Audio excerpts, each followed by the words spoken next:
पूर्णिमा की अंधेरी रात, डरावनी कहानी। मधुपुर गांव की हर गली अपने अंदर कई रहस्यों को समेटे हुई थी। यह गांव कहानी के लिए दूर दूर तक मशहूर था। गांव के बुजुर्ग अक्सर रात की आग के पास बैठकर इस कहानी को सुनाते थे। कहते थे कि हर पूर्णिमा की रात वहां एक भूतनी दिखाई देती है। इस भूतनी की कहानी से मोहन बेहद प्रभावित था। वह हमेशा सोचता कि क्या वाकई में ये कहानी सच हो सकती है। मोहन के मन में इस कहानी की सच्चाई जानने की तीव्र इच्छा थी। उसने अपने दोस्तों से कहा, आओ इस बार हम इस भूतनी की सच्चाई का पता लगाएंगे। लेकिन उसके दोस्तों ने डर के मारे उसे अकेला छोड़ दिया। मोहन ने अपनी हिम्मत को संभालते हुए अकेले ही इस कहानी की सच्चाई का पता लगाने का निर्णय लिया। पूर्णिमा की रात धीरे धीरे पास आ रही थी। मोहन ने अपनी योजना बनानी शुरू कर दी थी। गांव के बाहर स्थित पुराने महल की ओर वह बढ़ चला। यह वही महल था जो हर कहानी का केंद्र था। रात का अंधेरा गहराते ही चांदनी अपनी पूरी चमक के साथ आकाश में फैल गई थी। मोहन के कदमों की आहट सुनाई दे रही थी, जैसे वह किसी कहानी का हिस्सा बन चुका हो। उसके दिल की धड़कन तेज हो गई थी। महल के पास पहुंचते ही उसे एक ठंडी हवा का झोंका महसूस हुआ, जिसने उसके रोंगटे खड़े कर दिए। उसने देखा कि महल की पुरानी सीढ़ी अंधेरे में गुम हो रही थी। मोहन ने हिम्मत जुटाकर सीढ़ियां चढ़नी शुरू की। इस कहानी की यादें उसके मन में घूम रही थीं। अचानक उसे किसी के रोने की आवाज़ सुनाई दी।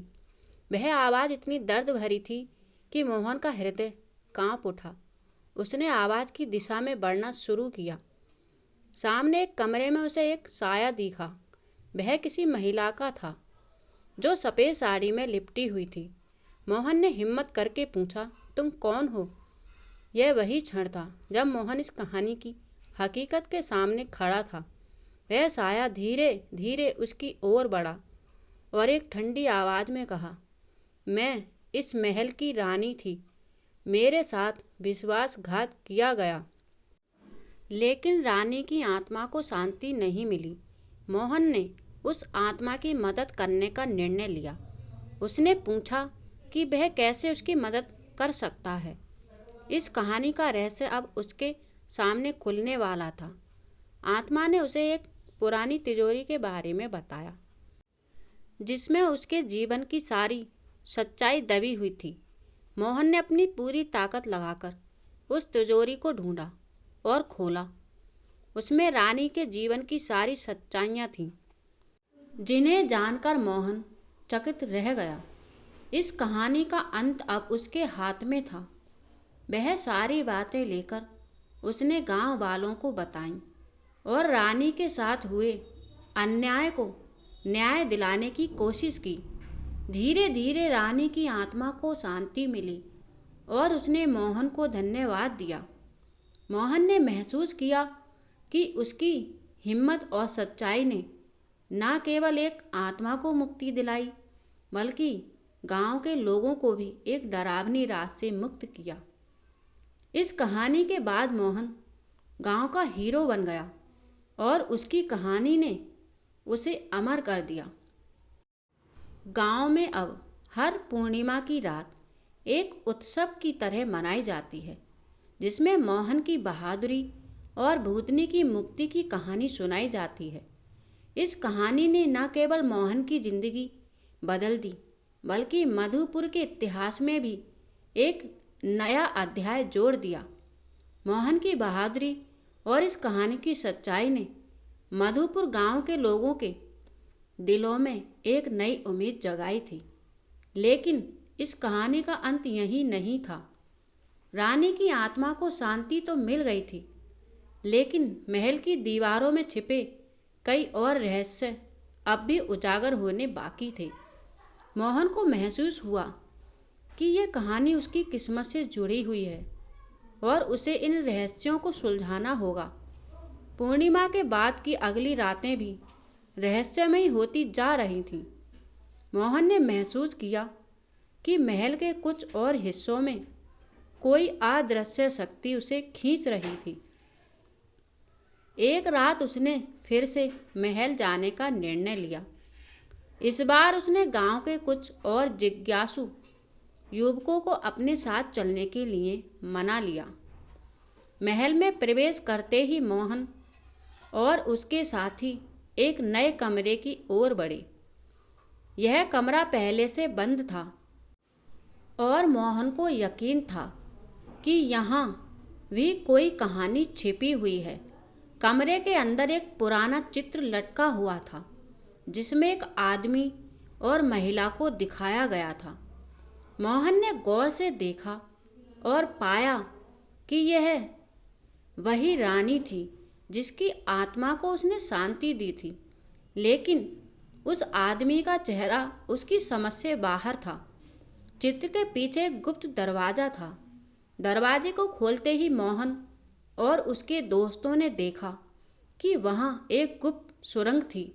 सुरंग के अंदर बहुत सी पुरानी चीजें पड़ी थीं, जिनमें कुछ पुराने ग्रंथ और दस्तावेज शामिल थे। इन दस्तावेजों में उस आदमी की कहानी थी जो रानी का विश्वास पात्र था और जिसे बाद में धोखा देने का आरोप लगा। मोहन और उसके साथी धीरे धीरे उन दस्तावेजों को पढ़ने लगे।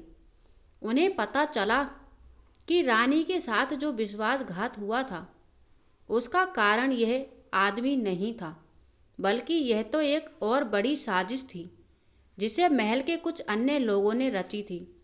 मोहन को समझ आ गया कि इस कहानी के पीछे एक बड़ी साजिश थी जिसे किसी ने जानबूझकर छुपा रखा था। इस नई जानकारी ने मोहन को और भी उत्साहित कर दिया।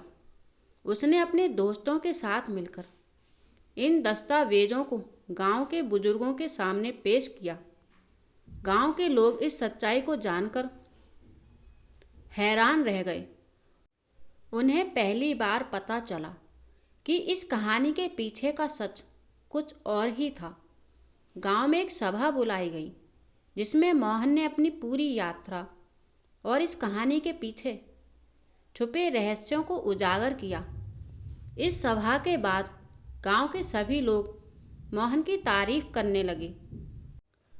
उन्हें महसूस हुआ कि मोहन ने न केवल एक भूतनी की आत्मा को शांति दिलाई, बल्कि गांव के इतिहास में छुपे हुए कई रहस्यों को भी उजागर किया।